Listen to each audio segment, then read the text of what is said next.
نبی کریم صلی اللہ علیہ وسلم نے ارشاد فرمایا، دو گناہوں کی سزا دنیا میں ہی مل جاتی ہے، زنا اور والدین کی نافرمانی۔ اگر آپ لوگ ان دونوں میں سے کسی ایک بھی کام میں مبتلا ہیں تو اللہ سے معافی مانگے اپنے ان تمام گناہوں کے لیے، بے شک اللہ آپ کو معاف فرما دے گا۔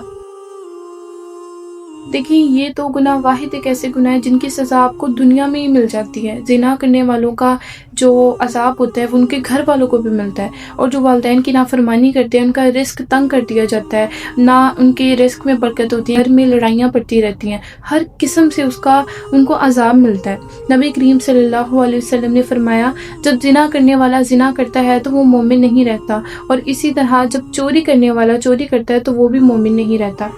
آپ لوگ اگر زنا کرتے ہیں، آج کل کی تو ہمارے معاشرے میں یہ چیز عام ہے، لیکن آپ لوگ کر لیتے ہیں، آپ لوگ سوچیں، آپ لوگ صرف اور صرف اپنا نقصان نہیں کرتے بلکہ اپنے گھر میں جو ماں بہن بیٹی ہوتی ہیں ان کا بھی نقصان کرتے ہیں۔ تو خدا را اللہ سے سچے دل سے توبہ کرے اور اس گناہ سے بچیں۔